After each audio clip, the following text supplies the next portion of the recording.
Welcome back to the Daily Stack. Today, it's August 8th, 2025. This is not financial advice, unless you're trading based on whether your coffee's still warm. Now, let's stack it.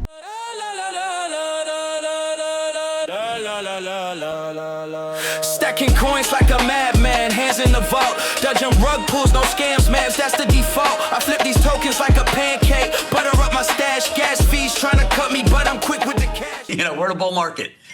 Trump last night came out and talked about crypto assets being eligible for 401ks.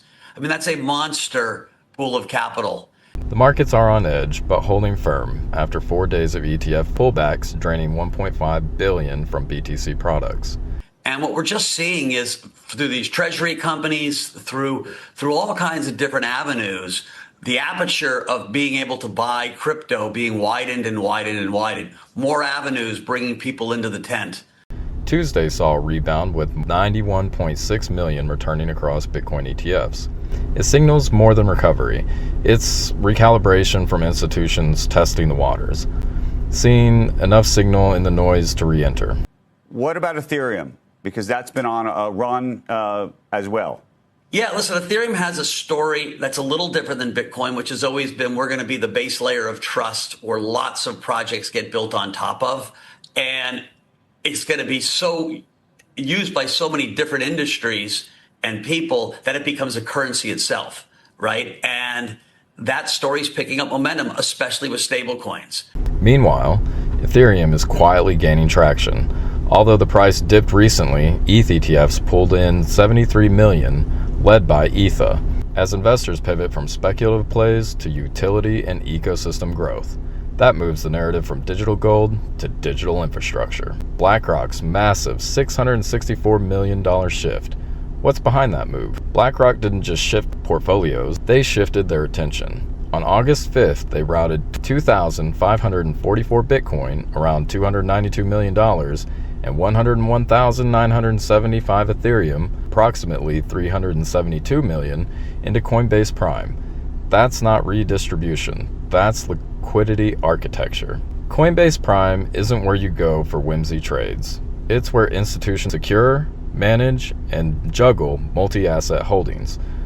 Transferring crypto here suggests runway planning, ETF redemptions, liquidity provisioning, portfolio rebalancing, even strategic staging. To put it in context, on August 4th alone, BlackRock's own ETF IBIT for Bitcoin and ETHA for Ethereum saw 292 million and 375 million flow out respectively. The next day, the assets are being moved on-chain. It signals strategic repositioning, not panic. Markets responded with caution, but the move is better read as efficient asset orchestration from one of the biggest institutional players in the game. Wall Street is ordering crypto pancakes for breakfast. Bullish. Backed by Peter Thiel, filed for an IPO estimated at $4.2 billion. Oversubscribed 6 times and raised $629 million. This is institutional infrastructure, not fringe fantasy. Circle's IPO saw 400% pop. Coinbase is now sitting in the S&P 500. Exchanges, treasury tools, and services, crypto equity is walking into the mainstream. Took them long enough, but they're finally here. That means next level capital flow, retirement accounts, fund mandates, real money barrels stacking DeFi tools as core allocations. In the legal arena, Roman Storm, Tornado Cash co-founder, was convicted on 1 count, operating an unlicensed money transmitting business. Charges of money laundering and sanctions evasions deadlocked. Storm remains free on $2 million bail and plans to appeal. For the crypto world, this is a bellwether moment. Does writing privacy code equate to criminal liability if users misuse it?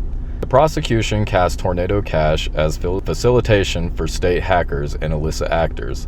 The defense, supported by some technologists as privacy necessity, argued it's code, not culpability. Verdict?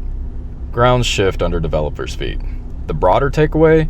Decentralized tools can't ignore legal perception, compliance, disclaimers, and jurisdictional awareness have become developer essentials. Let's go deeper into the data, because the chain rarely lies.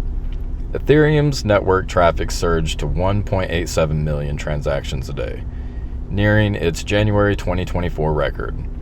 This isn't just chatter, this is adoption. Stablecoin transfers, NFT trading, DeFi swaps, they're all pumping real economic activity into the rails. Volume is the king, and ETH is echoing. Meanwhile, Bitcoin's realized price was the true weighted average of where coins last moved, holds steady around 106,000, reflecting strong entry points and no major capitulation. Long-term holders are consolidating. They're not cashing out. This is full-blown accumulation, not abandonment. Mining fundamentals also remain powerful.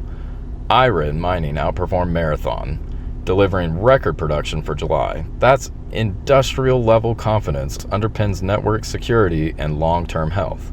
Derivatives market, they're calm. Futures open interest is steady, and funding rates are range neutral.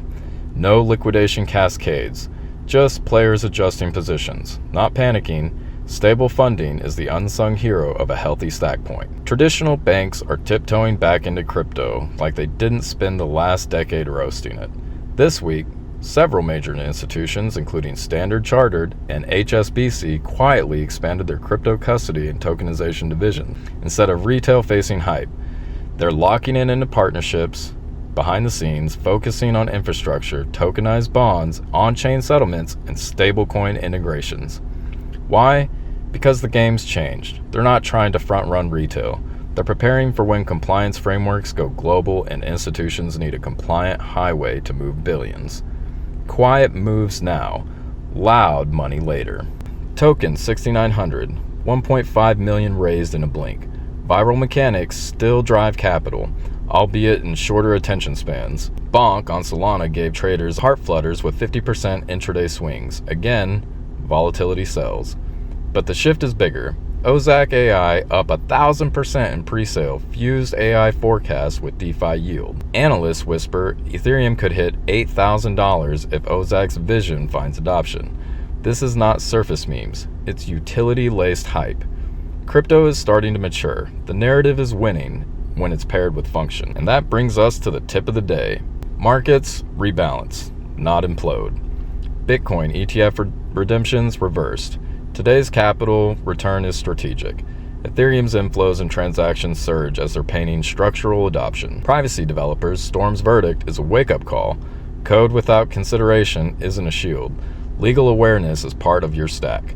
BlackRock's $664 million move, it's not chaos, it's choreography. Institutional moves are strategy, not surrender. Crypto summer is on. IPOs, 401k talk, mainstream bridges, capital is converging. Whether you ride the wave or wait for low tide, it's your call. Remember, chain metrics, not clickbait, show true strength. Whale flows, realized price, transaction volume, those whisper long-term conviction. Be strategic, not spooked.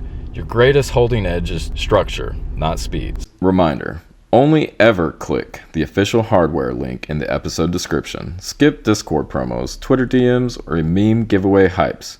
Your keys remain sacred. Stack smart, stack daily, and I'll see you D-Gens tomorrow. Digital outlaw, a rebel with no chain, decentralized hustle, got the code in my veins. While it's so fat, it could barely